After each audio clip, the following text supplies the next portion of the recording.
Welcome to the Bald Brad Show. Our lead story of the day is regarding the U.S. Department of Energy coming out and saying that they have intelligence that COVID-19 was leaked from a lab in Wuhan, China. And if you recall, we could never say such a thing before for literally years for fear of being banned or removed from social media by these big tech companies because there was a conspiracy theory. It was Russian disinformation. It was Russian misinformation, whatever it may be. You couldn't talk about it. And now all of a sudden you can just talk about it willy-nilly years later. Well, we got all the details for you.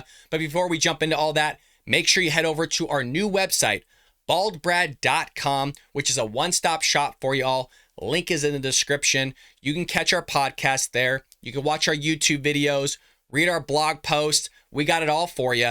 And if you didn't hear the big reveal over the weekend, we also got a book launching March 13th on Amazon as well as Barnes & Noble's titled Trojan Horse, How the Left is Destroying America. Folks, this book completely obliterates and destroys the progressive left and the Democrat Party's ideology, because it is their ideology that is going to destroy this country from the inside out, much in the same way of how the Greeks sent in the Trojan horse during the Trojan War to destroy Troy from the inside out. The progressive left's ideology is going to do the same thing with the United States, unless we recognize it and equip ourselves with the information we need to dismantle and destroy their narrative, their ideology, and the book does just that. If you love Ben Shapiro, Michael Knowles, Andrew Klavan, Matt Walsh, the guys from the Daily Wire, if you love Charlie Kirk, Sean Hannity, Tucker Carlson, all the big conservatives, Republicans, you're going to love this book, folks. It's a must read. You could buy the ebook now and pre-order a paperback and hardcover version as well by heading over to Barnes & Noble's or Amazon or clicking the link on our website. Make sure you pre-order yourself a book today. Again, it releases March 13th. And if that wasn't enough, we also got a store here for y'all. We got merch. If you go again to our store on baldbrad.com, you can get yourself a t-shirt right now. These shirts are awesome. They're awesome quality, and they look really sick, folks. We got our own image. We got our own setup. We got mugs. We got hats. We got stickers. We got hoodies. We got it all, folks. Head over to baldbrad.com if you haven't already. Get yourself the book. Get yourself some merchandise, some swagger, and look good and look like an American patriot, because let's be honest, folks, Bald Brad Show viewers are American patriots, and we uphold the values of this great nation. Again, head over to baldbrad.com or get yourself a copy at Amazon or Barnes & Noble's. Your help and support would be greatly appreciated. Well, again, our lead story of the day is regarding the U.S. Department of Energy coming out and saying, hey, we got intelligence that COVID-19 was leaked from a lab in Wuhan. And you got Fauci coming out and saying, well, we don't have enough energy about it. We don't have enough information. We don't have enough this, right? And always fighting with Rand Paul and everything like that. And we couldn't even talk about it because we would be banned. We would be removed off social media if we were to say such a thing, because it was misinformation. It was disinformation. It was Russian this. It was China that, whatever it may be from the progressive left Democrat Party, whatever nonsense it was. Well, now it's coming out that the stuff is legit, and you got people all up in arms. And you also have the Jake Sullivan here, the National Security Advisor, sitting there rubbing the shoulders of China once again because Joe Biden's in bed with the Chinese. Well, let's see what he has to say from this question on CNN about the whole thing of the U.S. Energy Department having this intelligence. Go ahead and roll it. Before I let you go, I want to ask about a new Wall Street Journal report out this morning that a classified intelligence report from the Department of Energy concludes that the coronavirus pandemic most likely did not emerge naturally, but it did come from a laboratory leak. Did the coronavirus pandemic start in a lab? It is amazing that even CNN is talking about this now, because CNN was one of the people that didn't believe the whole thing of the Wuhan lab leak. But now it's just coming out like, oh, let's just talk about it now. Let's just ask the question as if nothing ever happened. As if nothing ever happened with it. What you believe now? Well, Dana, there is a variety of views in the intelligence community. Some elements of the intelligence community have reached conclusions on one side, some on the other. A number of them have said they just don't have enough information to be sure. Here's what I can tell you. President Biden has directed repeatedly every element of our intelligence community to put effort and resources behind getting to the bottom of this question. And one of the things in that Wall Street Journal report, he can't even get to the bottom line of shooting a balloon out of the sky.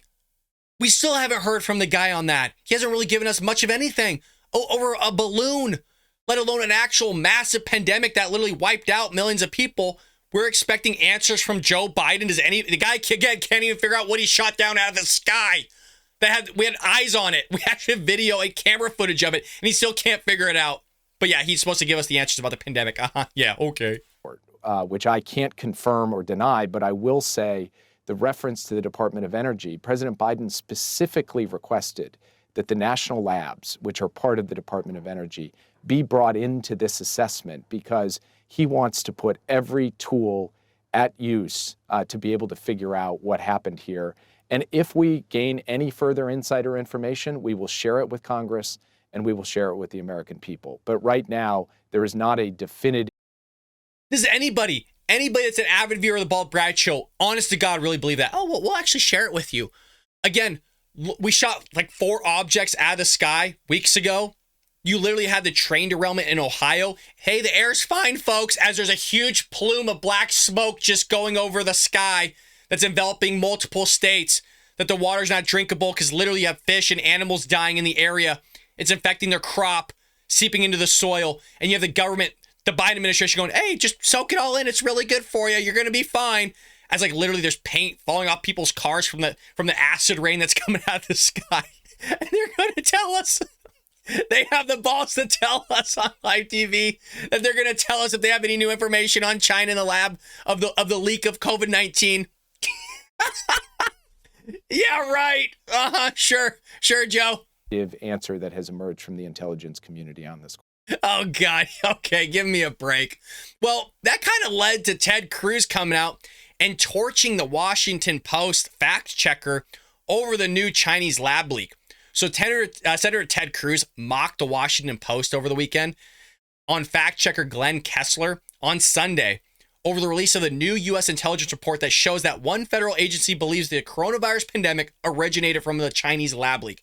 A lot of people believe that it released from lab leak. I mean, pretty much if you don't, you've been living under a rock. I mean, at first it started right from the market itself, and people were like eating bats and stuff like that, and it came from some animal. And then we really got more information, and one of the main theories at the beginning was it came from Wuhan lab leak. Well, the U.S. Department concluded, the U.S. Department of Energy, that the origin of the pandemic was likely a lab leak in Wuhan, China, the Wall Street Journal reported on Sunday. The FBI also believes that the pandemic originated from a Chinese lab leak. The conclusion was a result of a newly discovered intelligence and is significant because the agency has considerable scientific expertise and oversees a network of U.S. national laboratories, some of which conduct advanced biological research, which I was told we don't really do. We don't do gain of function research according to Fauci. We don't do any of that. No, that's preposterous. No, not at all. Back in May 2020, Cruz responded to a tweet from Kessler that claimed that it was doubtful the pandemic originated from a lab leak. You couldn't even like have it being a possibility. That was the thing that really irked me. It was never even questionable that it was possible. Like there's no way it could possibly happen. And now here it comes out. Quote, amazing. It's definitely right word for this video. WAPO abandoning all pretenses of journalism to produce CCP propaganda would be another way to put it, Cruz said.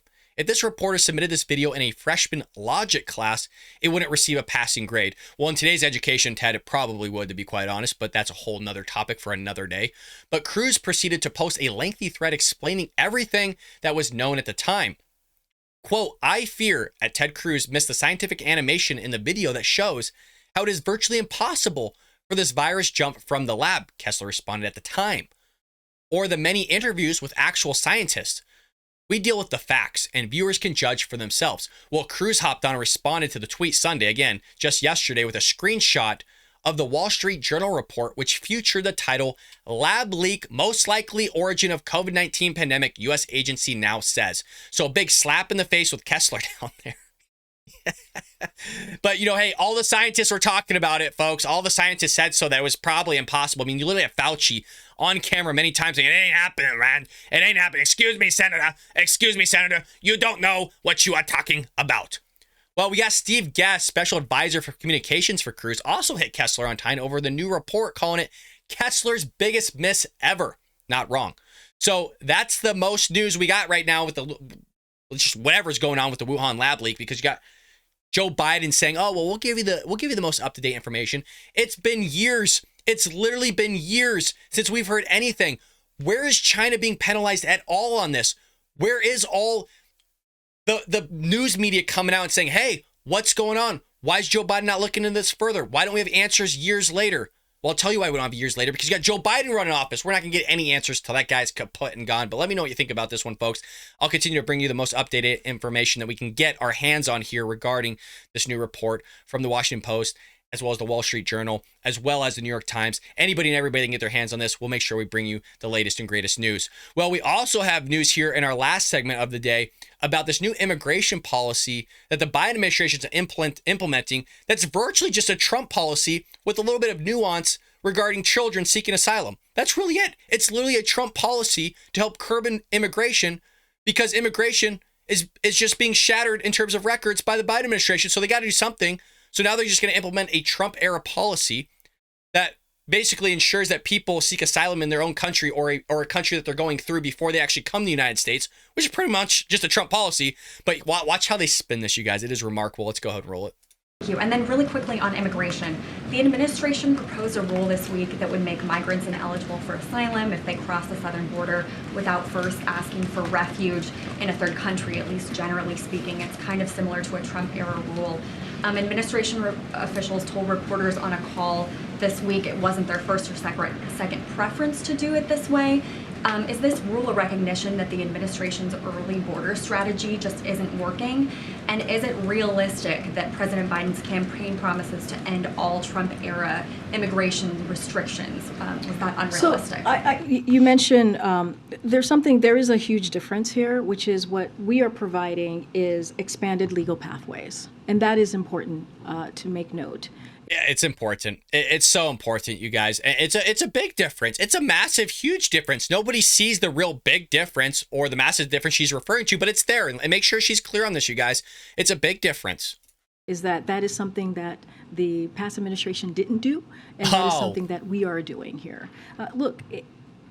On day one, the president put forward a comprehensive immigration You're talking point, Karine. Proposal. Good job. Read out of your binder. That's showing that the president was taking this very seriously. And the way that we see this is Congress needs to act. And what we're Again, day one, she keeps talking about this comprehensive immigration plan. We need Congress to act. All the while, for 2 years, literally Congress was held by the Democrat Party, but it's never going to talk about that. Never going to talk about the fact that literally her own party was in control of Congress and could have gotten it through, and they didn't. But now the Republicans hold the House. All of a sudden, it's like, well, it's Republicans' fault. If they would just act, if they would take it seriously, then we can actually get some stuff done here.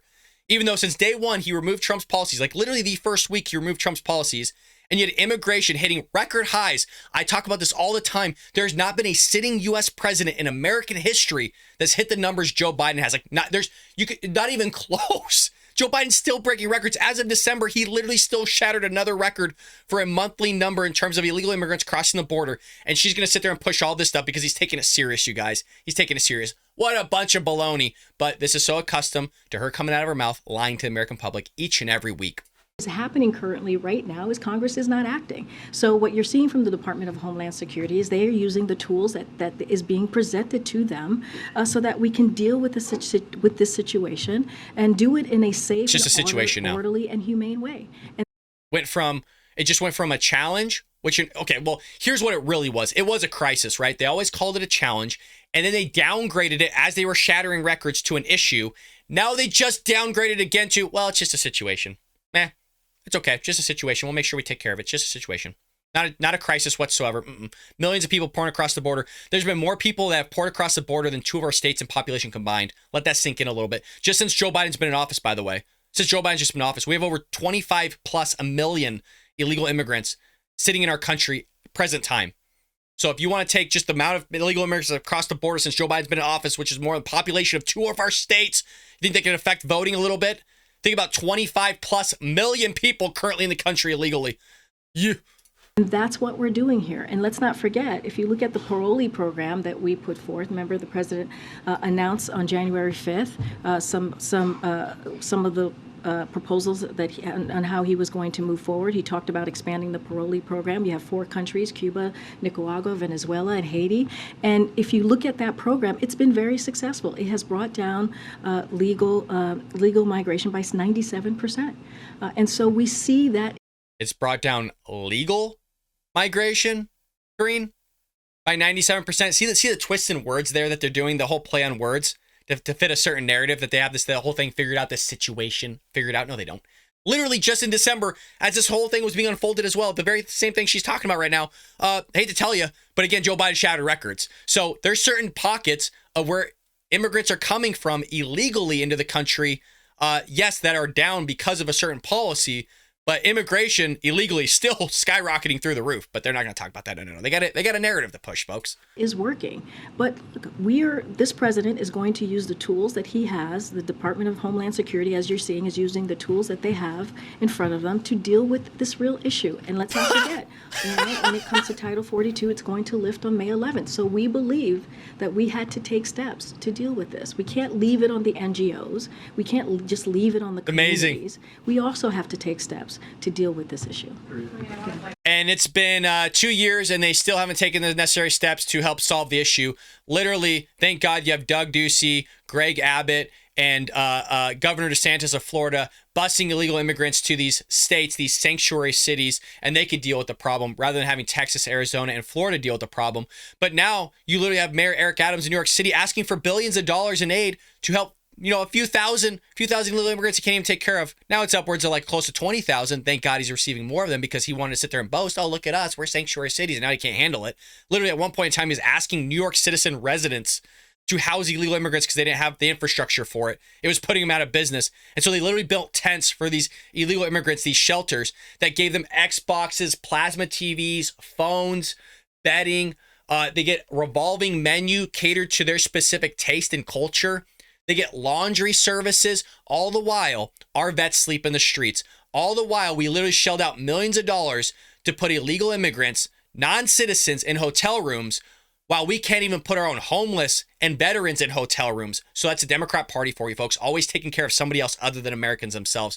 And on top of that, we have new Fox News polls out that I want to show you that shows majority support policies to strengthen border, but also to make it easier to immigrate to the U.S., which is actually surprising. And I want to make sure I read this to all of you. So as Congress continues to hold hearings on the southern border crisis, under President Biden, the latest Fox News poll finds majorities favor both policies that strengthen the border, as well as one that finds a way for more immigrants to come to the country legally. I think everybody on both the right side and left side of the aisle thinks our immigration process needs to be reformed. Even I agree with that. But before we just allow an influx of people coming in, before we allow people to figure out their paperwork, those that came in illegally, figure out their paperwork, how about we stop the inflow at the beginning? Why don't we stop the bleeding that's happening first before we start looking at all these other things? If you want to have a conversation about those that are here illegally to seek citizenship, then let's figure out the southern border and stop the bleeding in the first place, and then we can talk about that, which I think a lot of Republicans and conservatives believe in, which we're seeing through these polls. Well, a survey, and I'm just going to show you the site here. The survey released Sunday finds 3/4 of voters favored increasing the number of border agents on the southern border. 74% came in with that number. And the number of immigrant judges for the immigration process for asylum faster and to seek that paperwork faster was 73%. They also favor making it easier to migrate, 73%, which would presumably incentivize people to choose the legal pathway to the United States. We'll have to see. There's a lot of implementation that actually goes into that. And again, I think it's a lot of the messaging that needs to come out from the Biden administration that would help curb this. There's a reason why we weren't getting a massive influx of illegal aliens coming through the southern border when Trump was in office, because he was just very clear on his messaging. Slightly more voters favor allowing illegal immigrants with jobs in the United States to stay and apply for legal status. 66 favor that. And then support deporting them back to their home, about 58%. Look, folks, I got to be honest. It's very tough to be fiscally conservative and then try to push the idea that we're going to somehow deport 25 million people back to their country. It's not realistic. Again, probably what you're going to see here is fixing the border issue, building a wall, increasing border security, getting more judges, more immigration and customs officials, border agents down there at the border as well, getting that figured out, and then having a pathway basically to get their citizenship for the illegal aliens that are here in the country. That's probably going to be the most realistic route if you're a conservative, and especially a fiscal conservative. Well, interesting enough, voters are split on the idea of a border wall, which I find it's baffling. It's literally baffling. You look at a lot of Americans, they literally have walls around their house. I got walls around the closet that I'm in right now. It's amazing how Nancy Pelosi goes, well, walls don't work. They literally had a wall. They literally had a wall outside of Congress. Like there's literally a wall around the White House. If walls didn't work, we wouldn't have them there. It's amazing just the idiots that are produced that go, oh, well, walls don't work. Well, my door has a lock on it, but it's not going to stop somebody else from getting in. They could still get in if they want to. Yeah, but it's going to make it harder for them to get in. It also gives you time to get somebody there to protect the door before they actually come in. But no, the walls don't work. Don't worry about it, folks. The walls don't work. Attitudes on immigration and border security are nuanced, says Republican pollster Darren Shaw, who helps conduct the Fox News poll, along with Democrat Chris Anderson, which is nice to see you got two guys from both sides working on the same poll together. Hopefully that'll remove some sort of bias when you're creating the questions that are being proposed to the people that are taking the poll, to try to remove certain biases that are seeping in when you're doing an observational study like this. So I kind of like that. There's a bipartisan support for several of the proposals, increasing border agents. You would expect a lot of people to favor that, but look at Democrats, only 58%. Really? Of course, you got upwards of 90% of Republicans.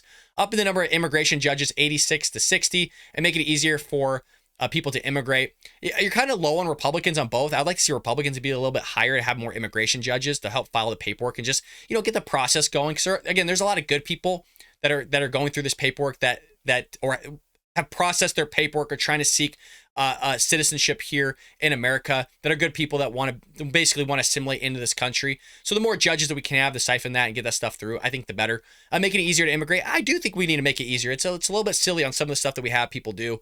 I'm all for making it a little bit easier. That's where the similarities end. Democrats, 85% are far more likely than Republicans, 47, to favor allowing illegal immigrants living in the U.S. to apply for legal status, while GOP, 79%, are twice as likely as Democrats. Look, again, I want to know what you guys think about this, because you have 25 million, we'll lowball it, we'll say 22 million illegal aliens in the country present time. The amount of money you're going to need to deport all those people is astronomical. So we got to figure out something. I'm not saying all of them should stay. That's not what I'm saying.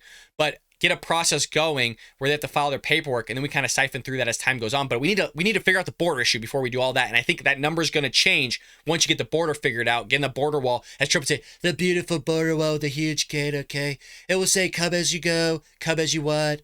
Some knucklehead, the thing that Trump would say. But again, you get the border wall built, we can figure all this stuff out later. Immigration and border security is the second most important issue to voters. I've talked about this. These are usually, when it's about immigration, it's my least watched videos other than the education system. And education system is up there for important issues for voters as well, but doesn't get any views. So there's a few things happening. Either people just aren't interested, or YouTube ain't pumping out the videos, or again, people just aren't interested, or maybe the video sucks. Heck, I don't know. Well, it's trailing by a wide margin with the economy at 36%. So clearly people are worried about the economy, as you would expect. Well, look at the numbers here, the differential. December 2022, so just a couple months ago, it's 42% on the economy. Now it's 36%. You do have a little bit of change in the economy, but look at immigration, the exact same. People's minds have not changed no matter what. Well, Biden receives some of the worst marks on immigration, 36% approval versus 61% disapproval. Folks, those are abysmal numbers. That is a shellacking in terms of polls. That closely matches his ratings on the economy, 36 to 62, and guns, 36 to 60. His ratings are even lower on inflation. This guy sucks. This guy sucks at his job. I know I'm preaching to the choir. He can't do a damn thing right. He hasn't done anything right. The only thing he's done right is actually take out like an ISIS leader and a few other terrorists and stuff. That stuff is good. But everything else, he's literally hasn't done anything. But remember, this is the guy that's been in Congress. He's been a senator. He's done everything right. And according to Karine Jean-Pierre and the Democrat Party, as you just saw in the polls, he's still doing things right. There's still knuckleheads out there that are going to vote for this guy. Can you imagine?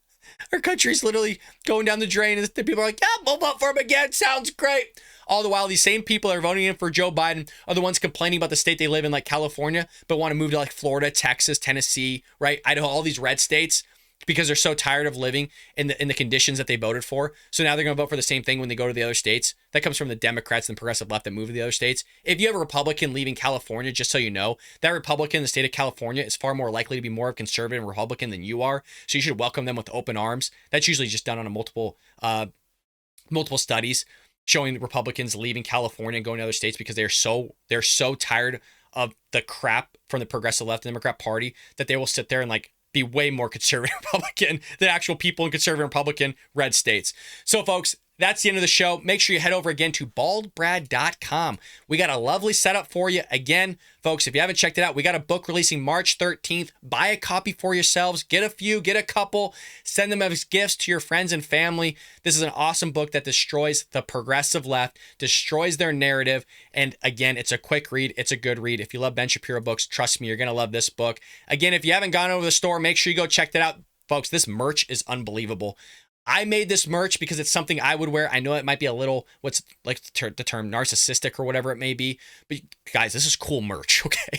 That's dope. Having a freaking Minuteman and American Patriots, which we are all here at the Bald Brad Show holding a gun. Second Amendment advocates. I mean, that is literally our whole logo, right? We even got stickers on our logo here. the eagle's facing the mic because right now we're free speech, right? We're utilizing our First Amendment. And then you got the handgun because it's the Second Amendment that protects the first one. Well, without the second, we don't got a first, so we got nothing. So right now, we only need to use our First Amendment, but that eagle will switch if we got to go to the Second Amendment, folks, to protect the first, protect our rights and our values, our traditions that we've upholded in this country since its founding. But heck, folks, go over to the Bald Brad store, go over to baldbrad.com, get yourself a copy of the book, go read some blogs, as well as buy some merch for your friends and families because that is dope merch, folks. With that being said, make sure you support the show by hitting that like and subscribe button. Join the Join tab. We got memberships now, folks. It is $4.99 a month or $9.99, depending on how much you want to contribute. Don't feel like you have to. It is just there for those that want to and have asked for an opportunity to contribute to the show. Your help and support is always appreciated. It's your hard-earned money, and I understand that and I acknowledge that. But again, please don't feel like you have to do any of this stuff. It's just opportunities for you guys to get out there and support the show in any way possible. Thank you so much. I love you all, and I'll see you tomorrow here on The Bald Brad Show.